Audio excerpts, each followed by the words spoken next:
Hey guys, this is Red and Blue. PSG is qualified for the first knockout round of the Champions League. We will face either Barcelona or Chelsea. We managed it after drawing at home against Monaco 2-2 in what ended as a slight nail biters for the last 3 minutes, I'll be honest. But honestly, a game that had its up and down. I was forecasting a difficult game. It was a difficult game. Monaco pretty much dominated the first half. PSG came back stronger in the second half, and then Monaco got a red card for one of their players, Koulibaly, which really changed the dynamic of the game. They managed to tie the game 2-2 towards the end and had even an opportunity to take it into extra time. But in the end, PSG is through. Not the most dominant or comfortable of qualification, but it is what it is. We'll take that and move to the next round. But for now, let's debrief this game and talk about what we saw against Monaco. So 2-2. I was forecasting a difficult game. Honestly, I'm not surprised. And I'll be honest, I'm still not entirely sure as I record this video how I feel about this game. Let me know in the comment what you guys thought. I expect to see quite a lot of negativity, honestly. But at this point of the season, against this opponent, in this context, I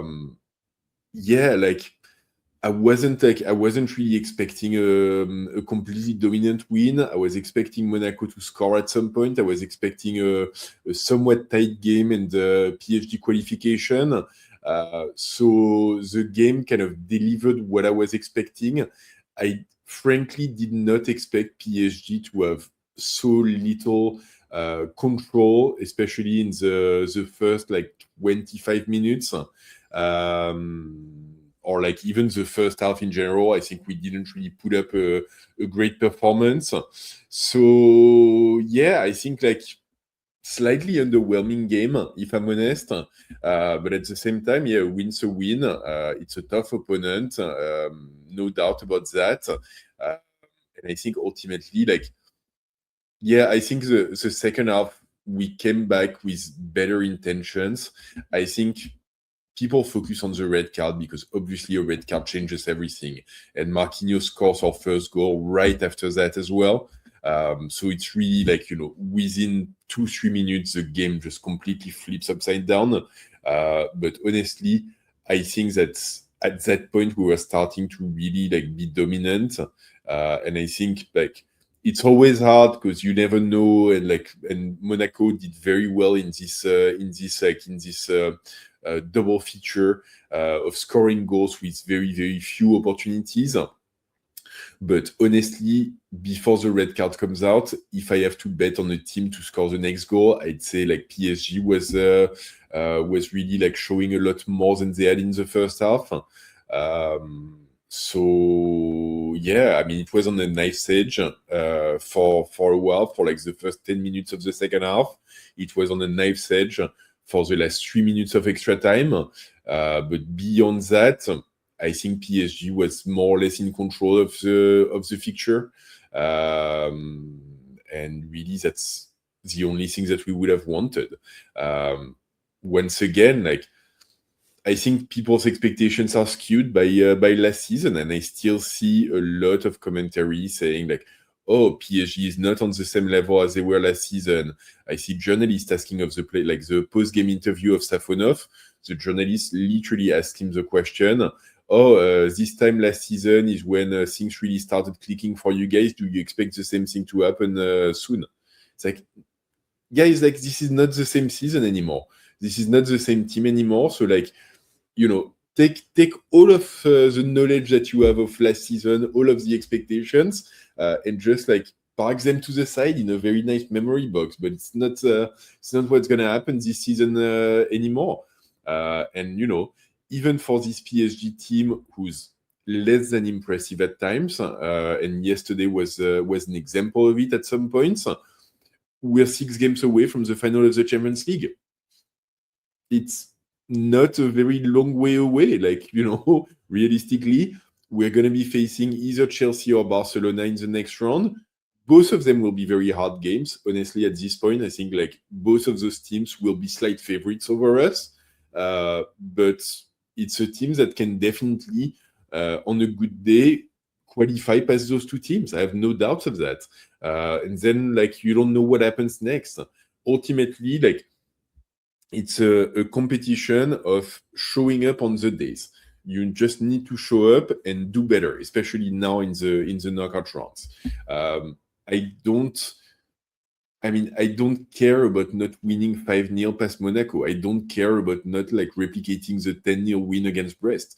I'd love it if we did. But ultimately, what I want is to qualify for the next round. And against Barcelona and Chelsea, I don't care about like beating them 10-0. I don't care about winning ugly. I don't care if there's a red card or an injury or whatever it might be. I like at this point and this season, with the kind of overall circumstances that we've had around this team since last summer, I don't care. I'll take the qualification, I'll take the wins, I'll take whatever we can get. And I think, for me, that's one of the key things that comes out of yesterday's game, which is at the end of days, we might not be in control, we might not be dominant, we might not always look great, but we get through. We get through. And so for now, I'll be very satisfied with this. And, I think we should be. And I think it's completely fair. And I go back, for me, like my frame of comparison this season, it's not the PSG of last season. It's not the PSG that wins the Champions League. It's the Real Madrid when Real Madrid goes back to back or 3 in a row. And those seasons, I'm sorry, but Real Madrid is not the most beautiful team in the Champions League. They're not completely dominant. They go through in quite a few games, including against PSG, not dominating the double fixture. I remember like the game against PSG where Donnarumma has this horrible moment against Benzema, and they kind of qualify through that. I remember a lot of people, myself included, saying, "Oh, Real Madrid went through, but PSG won 3 of the 4 half of the double fixture." Yeah, great, but you don't go through, so it doesn't ultimately it doesn't matter. And years later, do you remember who remembers Real Madrid not being dominant in all of those games, and who remembers Real Madrid winning 3 Champions League in a row? Simple as that. You remember the winners, and after a while, it's the only thing that matters in football. And so, I'd love to be like the PSG of last season, very dominant, very enjoyable to watch teams that can really take any team and push them back and produce beautiful football. If we can, great. If we don't, I'll take the win. I'll be happy with that, and we'll move on to the next round. Maybe we'll do a bit better. Maybe we won't. Honestly, at this point, I don't know anymore. But yeah, it is what it is, and I'm perfectly satisfied with this. I'll say it up front. I've seen journalists and YouTubers who literally tear their head out, going like, "Oh, this PSG was horrible, and we've got so little intensity, and we don't dominate the game, and against a Barcelona team, against a Monaco team, it's horrible," and so on. Fair to some extent, but also let's be realistic, and let's take the wins that we get. So ultimately, yesterday, like I said, I think for me it's a game of 2 halves. The first half, and especially the beginning of the first half, Monaco clearly dominates. They push us back into our half.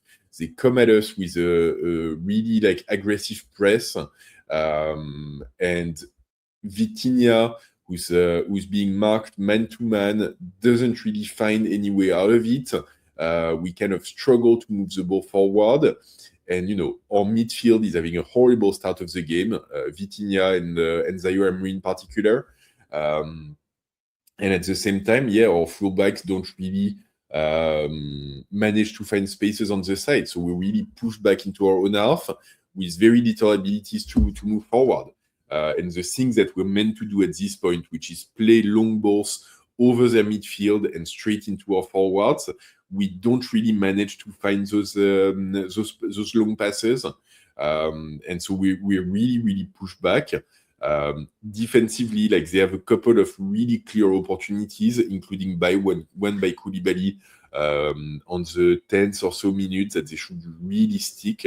They have another one, but like they don't manage to score. I think progressively throughout the first half, things kind of balance out. I think the second half of the first half, we take possession of the ball. We manage to go play in their side a lot more. We're not necessarily extremely dangerous up until like really the end of the first half, where there's this opportunity from Barcola who hits the crossbar. There's another one just after this where I think a long shot that's looking dangerous. So there's a couple of times where all of a sudden, like, we look a little bit more in the game, not dominant by any means, but at least on level terms. And that's the point where Monaco manages to score, really in the dying moment of the first half. With once again, questionable work from our defense. And I think there's two things. One, and I feel like I say this like literally every 2 games, our defenders get taken out of position so goddamn easy. It's incredible. It's like they get dragged out of position like this, and then there's massive spaces being open.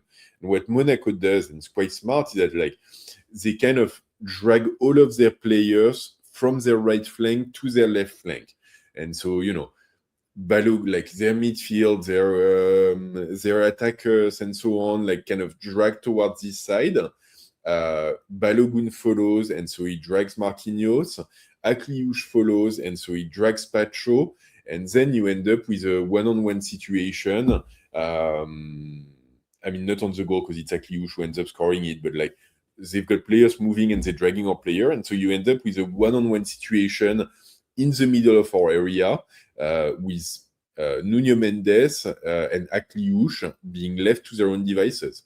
And as soon as they manage to create a point of difference on their left side, and in this case, it's, I don't remember, I think it's their winger making it past Zaire Emery.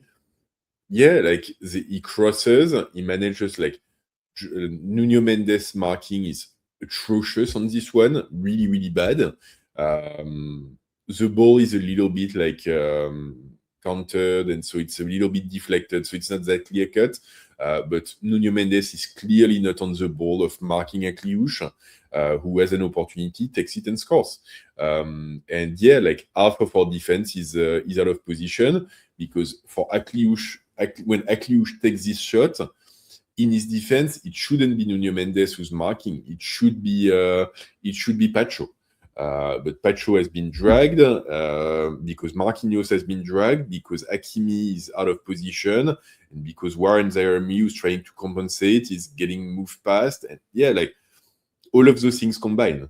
And so, ultimately, like we've seen it before. It feels like we've seen this situation many times before. It's also like the same situations that leads to the Koulibaly opportunity up front.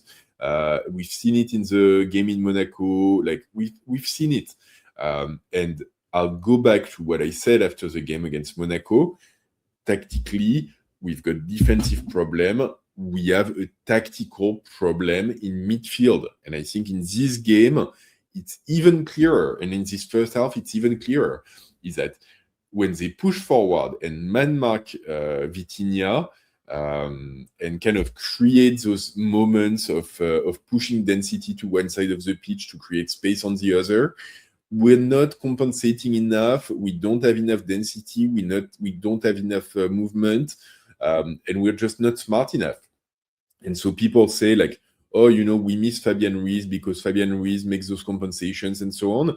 Yes, great. But once again, this is not last season. The exact midfield setup of last season is not going to work exactly the same this season. We need to find new solutions to these problems. And I think, I said it against Monaco, I'll say it again now, we need to push Vitinha further up the pitch and have either Joao Neves, which would be my preference, or Zaire Emery play in the number 6 position, because those guys can drive more impact defensively. They're better equipped to compensate. They're better equipped to defend. And I think, like, if Monaco really pushes forward on the press, then having Vitinha a little bit further up, it frees up lines of passing that we don't have right now. Because Vitinha he's in the number 6 position, he's in control of the ball, but he's got no lines of passing in front of him. He's got like Joao Neves and Zaire Emery, God bless them, they're lost in the crowd. And even when they do get the ball, they're not as tactically astute and technically sound to move the ball forward. And so we end up with a team that's cut in half. Vitinha runs around, takes the ball, tries to find passes, don't find them, moves back to Pacho, who passes to Marquinhos, who passes to Pacho, who passes to Nuno Mendes, and we try to move forward through the flank, which is what we always do. And in this case, kudos to them, Monaco managed to block them relatively well in the first half. And so we're left without solution. So sorry, I went on a rant of just pulling apart the whole tactical makeshift of this team.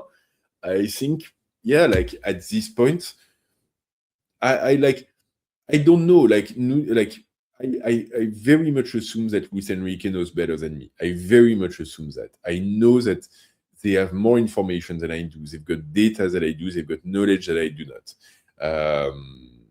So I very much assume that things like this are considered, are thought of, and there's very valid reasons for not doing it. But at this point, I can't see them. I really can't see them. And I think, yesterday, it could have cost us the qualification, honestly. So anyway, this was my little tactical rant. Beyond that, I think in the second half, like I said, we come back with really better mentality. You can see Hakimi does better. You can see Kvara does better. You can see even Zaire Emery does better. A lot of players actually take it up a notch and makes a difference. And I think even honestly, even without the red card, I feel like this PSG team was really starting to accelerate. Obviously, it's hard to know, and we'll never really know for sure. They get the red card, which, controversy aside, I think is overall, quite well deserved. The second yellow card on Koulibaly is a bit rough, and I think Hakimi adds a ton of theatrics to it. But that's the Champions League, baby. It cost us.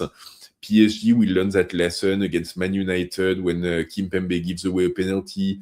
We learned that lesson when Donnarumma doesn't jump up and down when Benzema falls him in the Bernabeu. We've learned that lesson time and time again. It's rough. It's a hard one. But yeah, for me, there's a clear foul. Maybe it's borderline yellow card, and Hakimi takes it up a notch and makes it a clear one. But Koulibaly has 3 fouls in less than 10 minutes, 3 big ones. So honestly, it feels like it was coming to him anyway.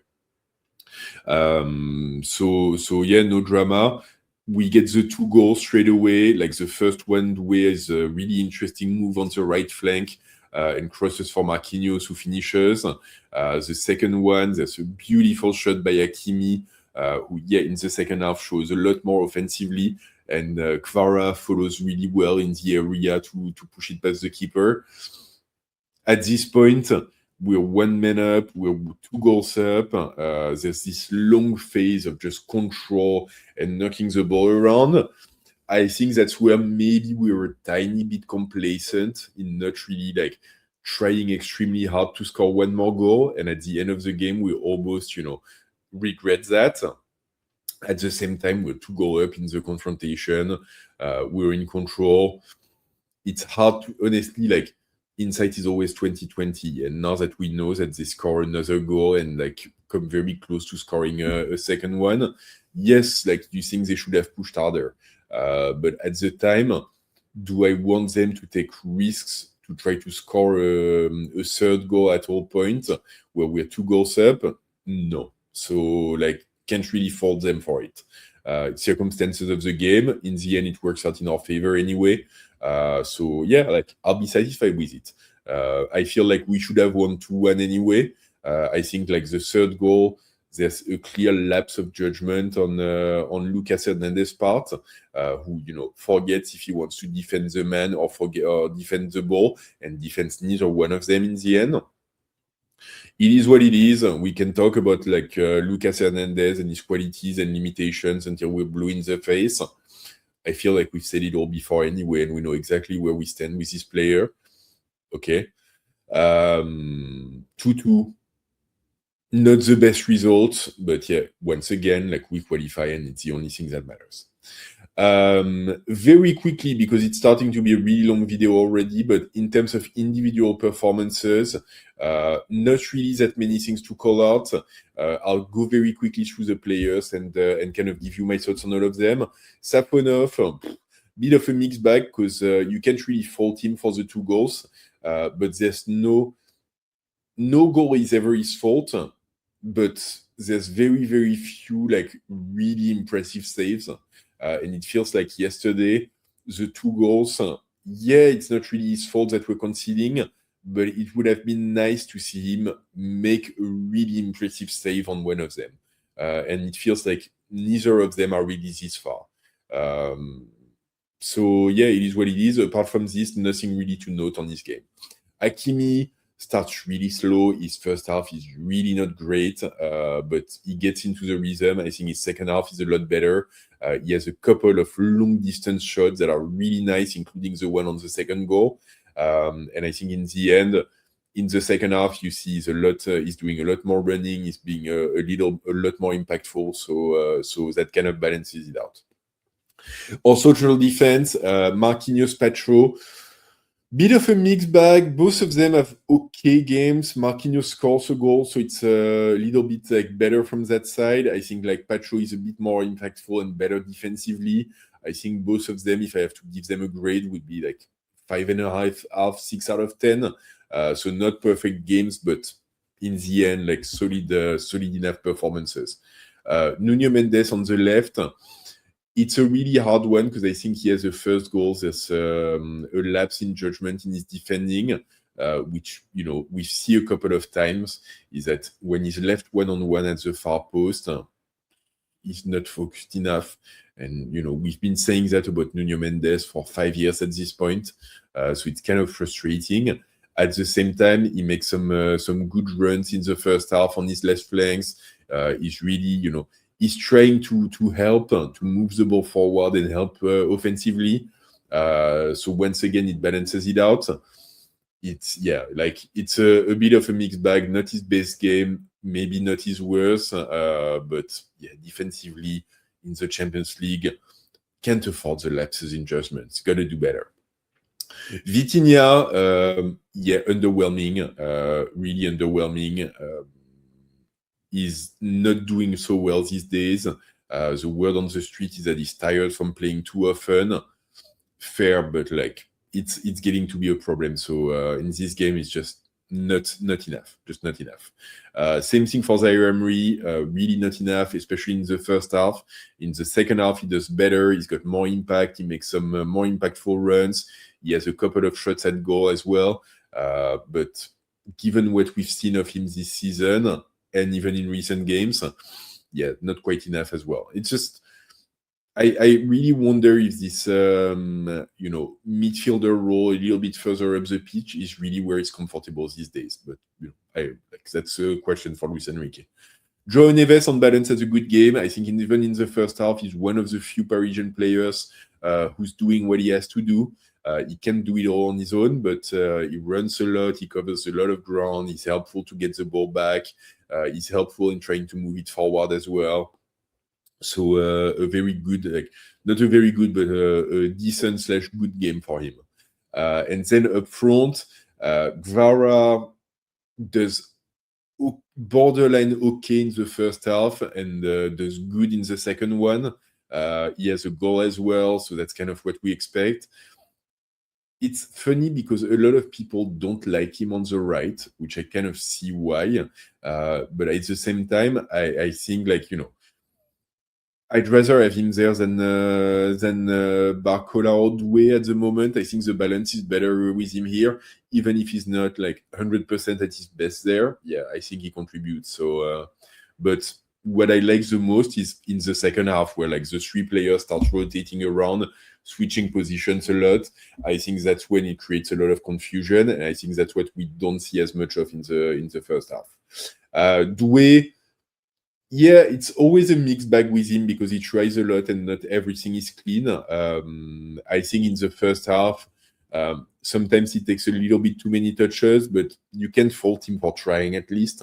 And he's really trying to create, to move past his guy, to dribble a player, to create spaces and so on. His move on the first goal on the right flank is really top notch as well. So there's quite a few good things. It's not as impressive as the first game against Monaco, but there's quite a few good things in this game. Barcola on the other end, I feel like it's not enough. We see always like the same sort of things from Barcola, which is like he can really be impressive one-on-one. He can take on his guys. He can like run into space. He creates a nice opportunity for himself with the 1-2 with Joao Neves at the end of the first half, where he hits a crossbar.